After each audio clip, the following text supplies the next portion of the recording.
En más del 30% cayó el riesgo país una vez que se conoció el pasado 11 de abril el triunfo electoral de Guillermo Lasso. Casa adentro, los depósitos a largo plazo ganaron terreno una vez que la incertidumbre electoral había pasado. Sin embargo, otra incertidumbre sobre el manejo del déficit fiscal no ha desaparecido y aun cuando se ofreció una reforma tributaria para el primer día de gobierno, esto todavía no ocurre.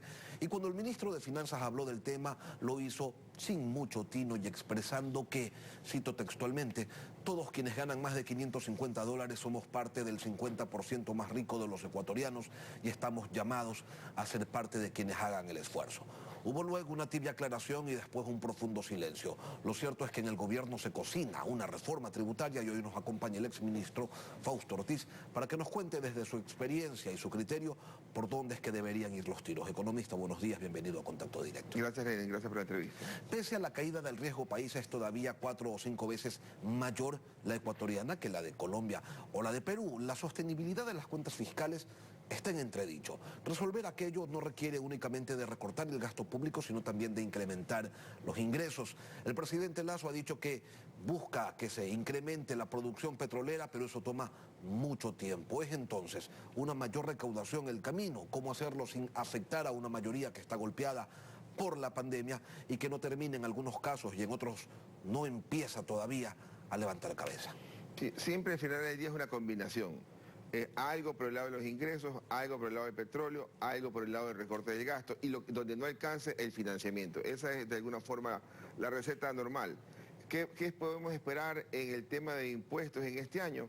Que se llega al presupuesto del Estado, que es 13.300 millones de dólares. Eso se puede esperar. El mes de junio apunta muy bien, ya superó al junio del año 2020 en apenas 15 días del mes.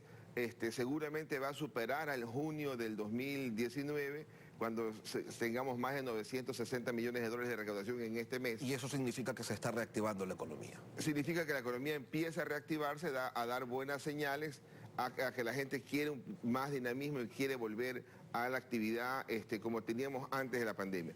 Pero no le va a alcanzar al gobierno llegar de los 12.300 millones del año 2020 en recaudación a 13.300, porque todavía el hueco fiscal son 5.000 millones de dólares.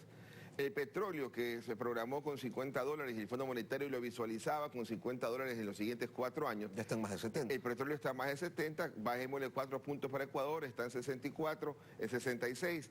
Y luego hagamos el promedio para el año y seguramente va a estar por $60 el precio del crudo, que es más que los 37 del año pasado. Uno podría pensar, casi se ha duplicado el precio del crudo, entonces el precio debería reflejar al menos lo que se presupuestó, porque se presupuestó a 55 y se dijo que se iba a recibir 2.000 millones. Pero en los primeros 5 meses del año apenas se han recibido 370 millones de dólares. Y quizás podemos esperar 1.000 millones en el campo petrolero fiscal. ¿Por qué no tanto como lo presupuestado? Porque hay deudas de Petroecuador que le quita plata al fisco para pagar esas deudas. Hay que hacer inversión para tratar de subir la producción de 500.000 barriles hacia el millón que quiere el gobierno a la vuelta de quizás 4 años. Ya está el tema del subsidio. Y está el tema del subsidio. Que de ahí sale la plata. Que de ahí también esa plata merma los ingresos que puede recibir el Estado. Y de ahí el recorte de gasto, uno desde afuera dice el recorte de gasto es enorme, que podemos bajar el salario de 8.500 millones, le podemos bajar a 7.000, la gente tiene esas expectativas. Ya el gobierno anterior hizo una rebaja de más de 9.000 millones de salario a menos de 8.500. Y es importante. Pero eso quizás fue ayudado por la pandemia, porque también la gente se quedó en la casa, se pudo pagar un poco menos de sueldo del sector público, pero falta aún muchas cosas más que recortar. Las pequeñas cosas, las pequeñas señales sirven, ¿no? El presidente gastó 10 veces menos en el cambio de mando que el anterior. Sí, sirve como mensaje. No aporta para bajar el déficit fiscal en cantidades importantes, pero como mensaje es importante. Ahora, ¿el objetivo debe ser entonces, le pregunto, economista, ampliar la base de contribuyentes o incrementar el aporte de quienes más tienen? Escuchamos ya noticias en estos días que uno dice espectaculares, ¿no? Que hay 7.000 millones de dólares en evasión tributaria, plantean ciertos estudios a nivel internacional. Es decir, se va el doble del impuesto a la renta, se va de casi mucho más que el déficit fiscal. El asunto es, ¿cómo vas a hacer para cobrar más con la misma gente que antes no pudo hacerlo? Claro, en el caso del SRI, cada uno puede decir, bueno, sí, ahora puede haber otra directriz y eso va a ayudar. Quizás, y eso puede ser cierto, pero hay que hacer esfuerzos por, primero, antes de pensar en la fácil de incrementar impuestos, ver cómo puedes tratar de ampliar la base tributaria o que la gente empiece a pagar más. ¿Tiene algún sentido, a propósito de este tema de elevación, tiene algún sentido que la presión fiscal sobre los grandes contribuyentes que facturan más del 50% del Producto Interno Bruto sea menor al 2%? Sí, hay sentido. O sea, ¿Cómo se explica eso? Lo que pasa es que no todas las empresas tienen el mismo margen, ¿no? Alguien que paga 2% de impuesto a la renta quiere decir que la utilidad bruta antes del 15% y el 2% seguramente es cercana al 10%. ¿Ya? Entonces le queda un 10% de margen, que no es un margen pequeño. Entonces, ¿pudiéramos hacer algún tipo de esfuerzo adicional? Sí, para que ese margen aumente, para que quizás no hayan gastos ahí que son innecesarios en la misma empresa o que alguna empresa pudiera estar incorporando gastos que no corresponden. Pero el número del 2 no es tan sencillo como decir ahora que paguen 4, que paguen 6, que paguen 8. No es tan directo.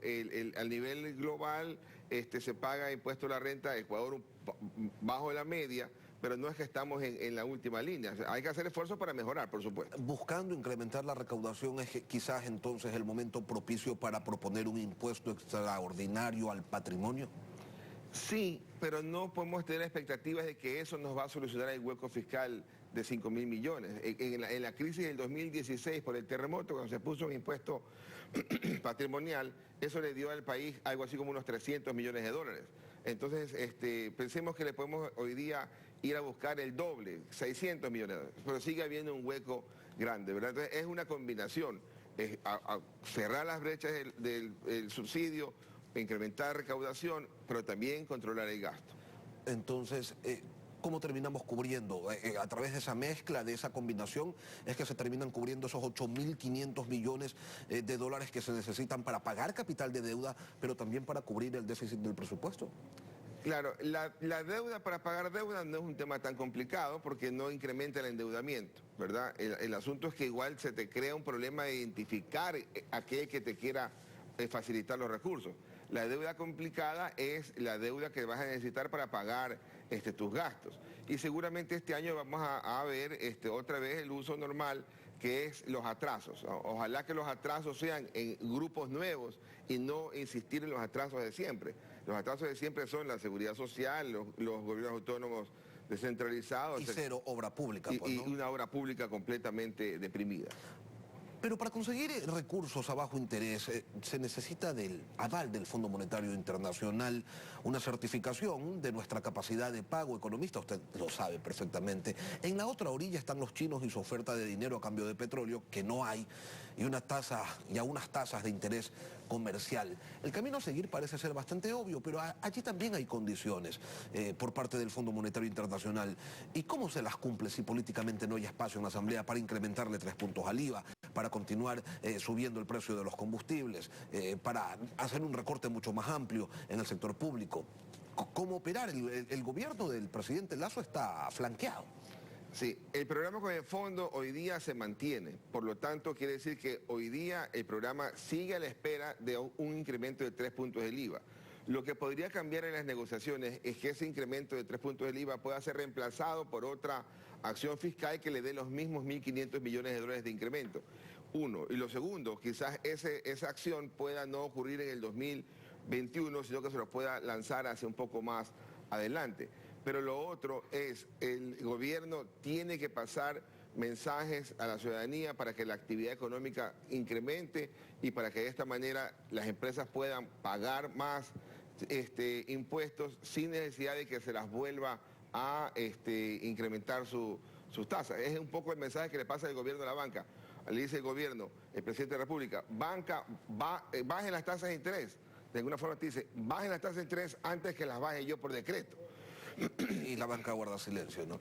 Y entonces lo mismo con los empresarios. Los empresarios paguen más impuestos antes de que yo empiece como acción a tomar algunas decisiones y pueda equivocarme. Mejor ustedes empiezan a pagar más impuestos. Desde la teoría se dice, vamos a optimizar ciertos impuestos, quizás eliminarlos porque no son muy eficientes y vamos a ponerle mayor presión a otros. ¿En la práctica se lo puede hacer y funciona?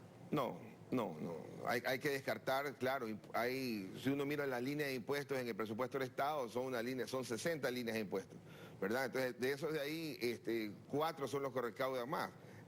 El IVA, el impuesto a la renta, aranceles. Y el impuesto a la salida de divisas, que además se ha ofertado reducirlo paulatinamente. ¿Usted cree que se pueda cumplir con esa oferta teniendo en cuenta la necesidad de recursos que tiene el régimen? Tiene que hacerlo, ¿verdad? Porque tiene que cumplir los ofrecimientos. Tiene que bajar eso gradualmente, ojalá un punto este año, ojalá un punto 25 en este año, lo puede hacer, le va a pegar, puede compensar el ingreso de recursos por el lado de inversión, que ojalá eso lo equilibre. Si no lo equilibra, entonces suaviza esa disminución. Si lo equilibra, puede ir más acelerado. En esta reforma tributaria que viene, que se la está preparando, ¿se debería quizás, economista, implementar un sistema de IVA diferenciado para que los pobres paguen menos IVA y se les cobre quizás más a quienes tienen más recursos y con porcentajes variables dependiendo del bien o del servicio que se adquiera? O sea, yo creo que sí debe ir un sistema diferenciado. En el tema de importación uno podría sustituir la salida de divisas con un IVA diferenciado en productos importados determinados. Ya a nivel de alimentos que no tienen, los no procesados no tienen IVA, ya no hay cómo quitarle más impuestos en esa línea. Quizás puede hacer cambios en algunas exenciones. El programa con el fondo sigue. El programa decía, uno de los males que tiene Ecuador cuando uno compara con el resto de la región es que hay demasiadas exenciones. Aquí se empieza a pagar impuesto a la renta desde $13.000 anuales, cuando en otros países se paga desde 6.000 o 7.000. Ese mensaje está todavía ahí vigente, ¿no? Y de alguna forma el gobierno debe estarlo evaluando. Eso podría darle algún tipo de aporte o al menos una dinámica de tratar de decirle a la gente, te toca contribuir con muy poco, aunque empieces con un impuesto a la renta de 1%, pero debes empezar también a tener conciencia de que a todos nos toca arrimar el hombro. Y cuando se habla de impuesto a la renta a partir de los 6.000 o 7.000 dólares, estamos entonces hablando de quienes tienen ingresos mensuales de $550. Claro, pero el gobierno está planteando, no vamos a cambiar nada de 953 para abajo, es decir, da ese umbral de que ese sector no va a estar golpeado. Pero de ahí para arriba podría empezar a hacer un escalonamiento pequeño, leve. El asunto es ir incorporando más gente a el tema tributario. Fausto Ortiz, ex ministro de Economía y Finanzas, gracias por acompañarnos hoy aquí en Contacto Directo. Excelente.